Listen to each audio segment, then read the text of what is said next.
আমরা যদি সহজে বলি স্যার আমাদের এমন কিছু এক্সাম্পল দেন যার মধ্যে আমরা বুঝতে পারি যে আসলে শর্টকাট ওয়েতে কেমন করে সমাস নির্ণয় করতে হয়। তাহলে খেয়াল করো, যেহেতু আমি বলেছিলাম দ্বন্দ্ব সমাস মানে হচ্ছে দুটো পদকে সমান গুরুত্ব দিবে। ধরো আমি বললাম মা বাবা, এই দেখো মা বাবা, এই যে মা বাবা বললাম, হ্যাঁ। এখন এটা একটি সমস্ত পদ। এখন তুমি দেখো তো, যখন তুমি বলছো যে মা বাবা, দেখুন অটোমেটিক্যালি তোমার মধ্যে কিন্তু কাজ করছে যে মা বাবা দুজনে আমাকে ভালোবাসেন, মাও ভালোবাসেন বাবাও ভালোবাসেন। তাহলে আমি দেখছি মা এবং বাবা দুটো পদকে সমানভাবে গুরুত্ব দেওয়া হচ্ছে, তাই না? কি বলো, তাই তো? হ্যাঁ, দুটো পদকে সমান গুরুত্ব দেওয়া হচ্ছে।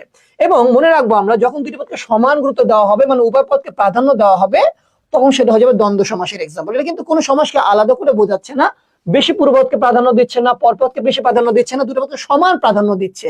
এটা যদি আমরা দেখতে পাই তাহলে সেটা হচ্ছে বলতো দ্বন্দ্ব সমাসের এক্সাম্পল।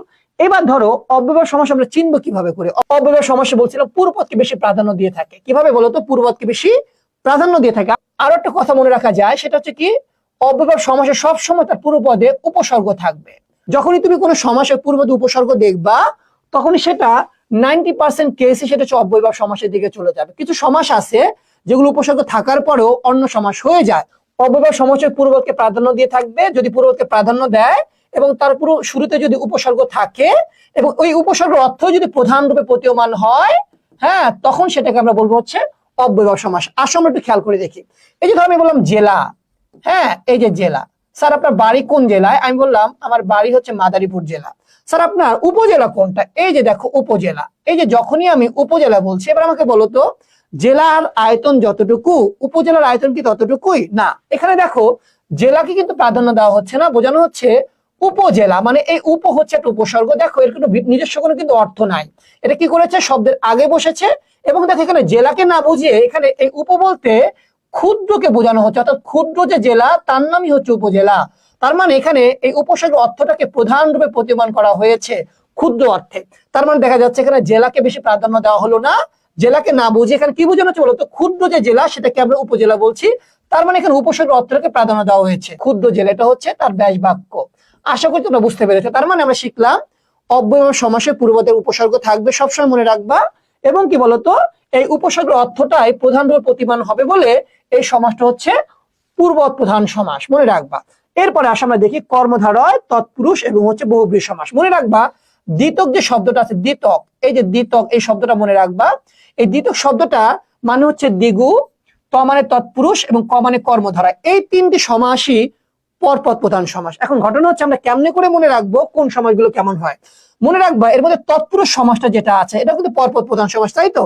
মনে রাখবা এই সমাস হচ্ছে বিভক্তির খেলা। কার খেলা বলতো? বিভক্তির খেলা।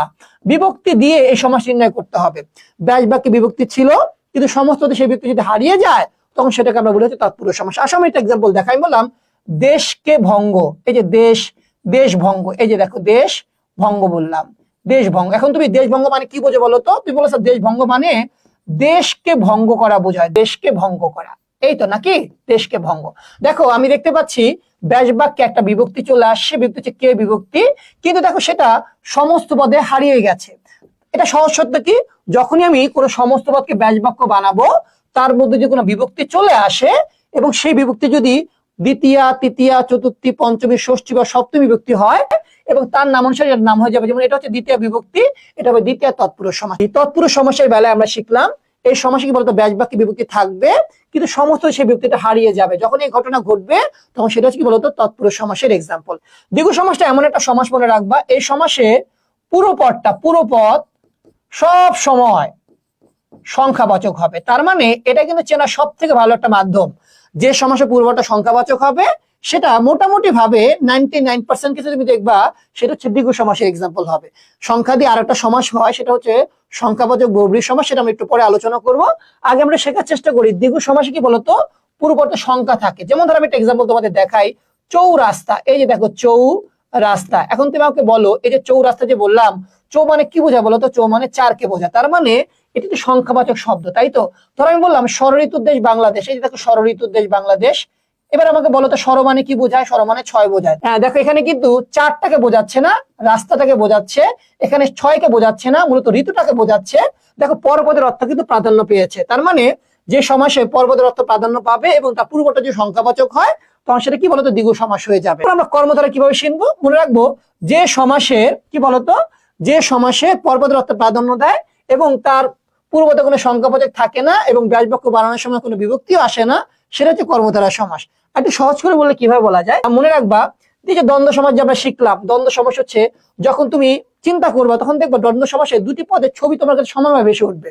আমি বললাম মা বাবা দুজনে আমাকে ভালোবাসেন, অথবা হাট বাজার এখন আর আগের মতো বসে না। এই যে হাট এবং বাজার, তোমাকে দুটো চিত্র ভেসে উঠছে, হাট আর বাজারের চিত্র, তাই না? এরকম। আমি বললাম আমার জীবনে টাকা পয়সার এত বেশি দরকার নেই, টাকাও দরকার নেই, পয়সার অত বেশি দরকার নেই। তাহলে টাকা ও পয়সা, তোমাকে দুটো ছবি ভেসে উঠছে। কিন্তু মনে রাখবা কর্মধারা সমস্যা হচ্ছে কি, একটা ছবি তোমাকে ভাসমান করবে। যেমন দাদা ঠাকুর, এই যে দাদা ঠাকুর বললাম আমি, দেখো দাদা ঠাকুর। এখন আমি যদি ধরো বলতাম যে দাদা আর দাদি, একটু খেয়াল করো, দাদা আর দাদি যদি বলতাম, তাহলে দাদা হচ্ছে একটা চেহারা এবং দাদি হচ্ছে আরেকটা চেহারা, দুজনে আলাদা পার্সন। কিন্তু দেখো আমি যখন দাদা ঠাকুর বলছি তখন কিন্তু লোক কিন্তু একটা হয়ে গেছে।